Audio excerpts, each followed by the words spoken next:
Hey everyone, welcome back to Cali Plants. It's me again, Mark, and today we're back at the greenhouse, and yet again, it's another windy day here at our place, but still I wanted to make a video for you guys. And for this particular video, I wanted to show you the succulents that I have that are small and are compact and are cute and adorable. Because recently in our past videos, I recently featured our largest succulents here in the greenhouse, but now I want to highlight some of the smaller ones.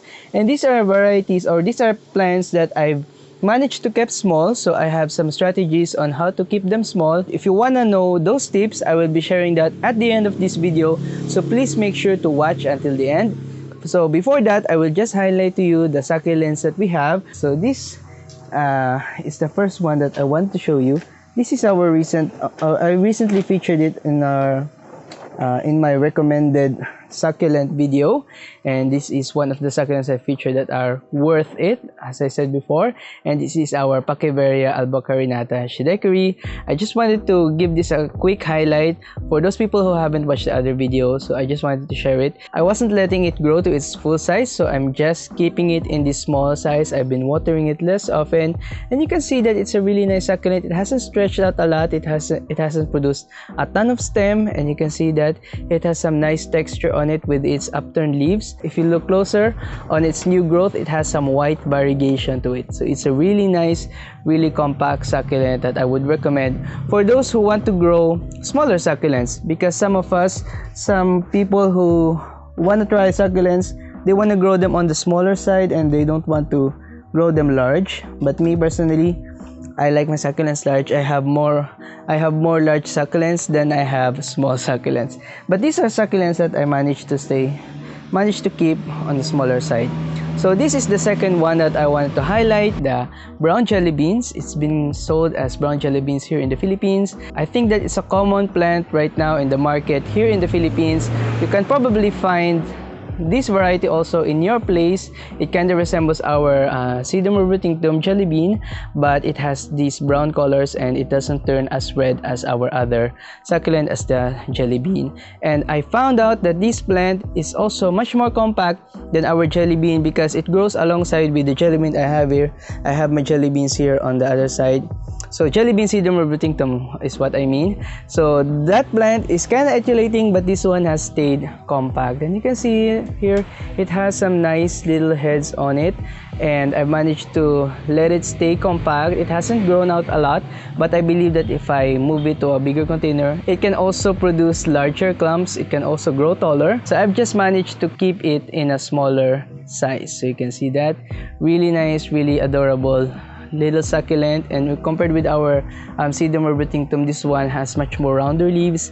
The Sedum rubrotinctum or the pork and beans in other countries, their leaves can tend to be on the longer side. If you let them grow without that direct sun that they need, their leaves can grow long, but this one has stayed on the smaller, rounder leaf size. Now let's go on to our next one. I've had this for a while now. This is my white purpusorum Ecija, and I've shown this before. I've unboxed it here on the channel, and you can see here that it resembles our purpusorum, but this one used to be much more white when I received it. So I believe that the whiteness of the plant comes from stress. If I manage to stress it out a little more, the whites will become much more enhanced if the plant is really stressed and if the plant is really thick.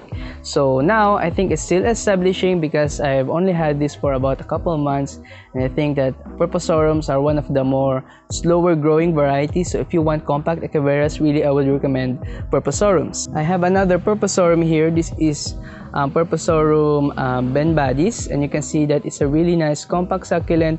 The leaves are growing very close to each other. They have that really nice pattern to their growth and that really nice rosette in the middle. Okay, so it's kinda etiolating. The head is kinda high on the plant. It can get a much more closed rosette if you manage to give it more sun, but with the conditions that I have here, it's currently winter time here in the Philippines. We get a lot of cloudy days, so you can see that it's kind of etiolating. But even if it's etiolating, it's still a very compact succulent, the purpusorum. So I would recommend that if you don't want your Echeverias stretching, or if you really want compact Echeverias, I would recommend the Purpusorum varieties, and there's a lot of other Purpusorum hybrids out there, so you can have a lot of different options if you want to grow small sized Echeverias. Okay, now for our next one, I wanted to show this Sedum clavatum. Okay, so I have another Sedum clavatum here that is really big, and this is the smaller one. I managed to keep it in a smaller size, and I bought another clavatum, this one. Okay, you can see, so the rosettes on this one is very small compared to the rosette on this one. Okay, the rosettes on the large one that I bought is very large already, and the rosettes on this one kinda is on the smaller side, so the light is really hitting us directly in the face. Okay, so that's how the clavatum looks like. Okay, I can say that these two plants are the same because yes, they have that same sweet scent to them, so that means that they are the same, but they look kind of different. The farina on this one is much more white, and this one is much more on the green, but the farina on this one is very clean. I haven't been touching it. I bought this as a very small succulent, and Sedum clavatum wasn't very cheap back then, so I wanted to try out a smaller size because I still couldn't get my hands on a big size clavatum because it was kind of rare back then. It was very expensive, so I bought a smaller, cheaper one, and it arrived with a lot less leaves than it was posted on Facebook, and still I managed to care for it, and I kept it in the small container, and you can see it's a really nice, really adorable succulent, which is a really nice testament that succulents can still survive even if they get some damage in shipping. So if you want to have a sedum that is also on the compact side, you can try clavatum, and you can try our strategies. I will be sharing with you my tips on how to keep them small later on in this video. For our next one, this is Pacquiveria paradoxa, paradoxica, probably. Okay, I bought it at the same time that I bought the Sedum clavatum, and it was around the same size, and I planted them in the same container, so you can see it has that white pot, and now they are growing and they are staying compact. So compared with our other Pachyphytums, I would say that this one can stay compact, the paradoxa, and you can see that it has really nice, really chubby leaves, and it has that rosette appearance like with our Echeverias. And I think I'm gonna let it stay in this pot until it overflows it, until it just grows too big for the pot. Then maybe later I will just transfer it onto another container. Now for our next one, and this is Pacquiveria crown ball. Okay, the light is really confusing. Now the crown ball kind of resembles the Pachyphytum or Pacquiveria Solomon. I have seen that plant. This is, I believe, is a related plant, and it has a much more compact shape.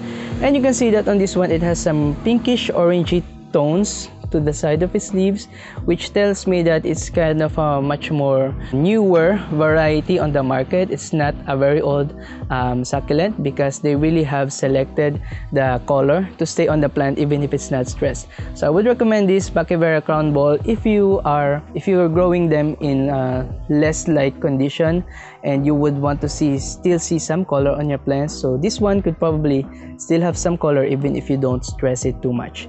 So I really like this plant, the Pacquiveria crown ball. It has some how would I say this? It has some blemishes. It tends to be one of those succulents that produce these speckles on the leaves. So some other people like that.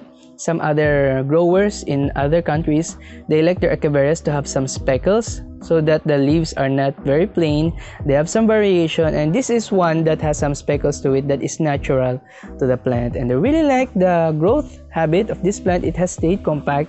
It's growing alongside with my other succulents. My other succulents are just stretching out, but this one has stayed compact. It can grow taller, but the leaves doesn't separate from each other too much because of the Pachyphytum influence and probably the hybridization that it went through. It was probably hybridized with some succulent that is very compact, that it will not stretch very quickly. So yeah, there's that Pacquiveria crown ball, and I will be posting updates on this plant soon. Once I manage to let it grow, probably I will transfer it in a bigger container someday. But for now, they're living in these small square pots.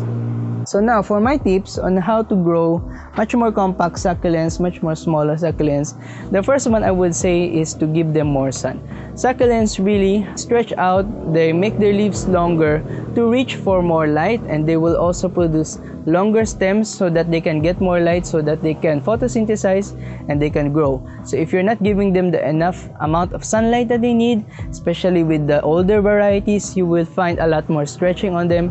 So if you want them to stay compact, give them more light. You can also put some shade nets over them so that they will not get burned, but you will not see a lot of stress colors on your succulents if you give them a lot of protection. So be mindful of that. But also if you're growing them indoors under grow lights, you can put them closer to the lights so that they will stay compact. Now for my second tip, plant them in small containers. Now succulents really, if they can grow more roots, then they can get really large, they can get really big. I have my large succulents, I featured them on our last video, you can watch that on the channel. But because I planted them in large containers, they have more roots, and because of that, they can produce a lot more growth.